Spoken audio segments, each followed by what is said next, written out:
Bull right in front of me all this time. I don't know that I'm prepared to. I won't get into that anymore. It's a privilege to be here. I thought about why I'm here.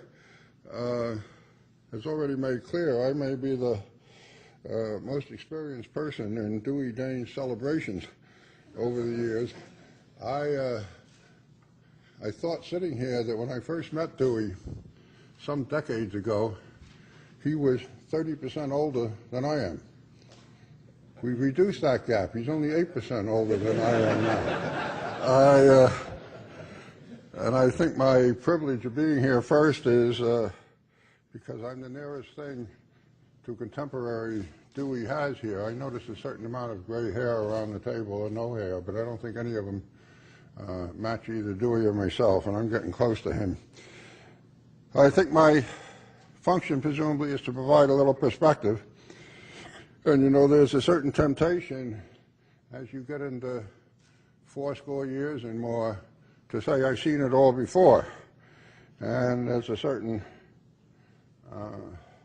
temptation to say that. There's a certain repetitive character in what's going on. Feelings of confidence, getting into exuberance, getting into risk-taking, eventually ending up in collapse, and you go through a cycle all over again. And that's true, but I must say we are in a situation that I think it's safe to say I have never seen before in all its complexity, and I don't even think Dewey has ever seen it before in all its complexity. You know, what is unique about it? I thought those words that Hans read were remarkably prescient. I don't know if you just made them up, but there's several things that I think make this unique. One is I do think this financial crisis and now economic crisis grew out of some very serious and prolonged imbalances in the international economy that you're all familiar with. This oversaving, or at least very large saving in China and much of Asia and other countries, a lack of savings in the United States, but all an enormous presumed imbalance lubricated by very free flows of capital from the savers into the consumers. But it was a very unsustainable pattern that persisted long enough to create extremes in financial markets that have contributed to and complicated this adjustment. And the markets have certainly become global, as those remarks some decades ago suggested. It's not the first time we've had global markets, but certainly the depth, particularly in the financial area, of the interconnections between markets.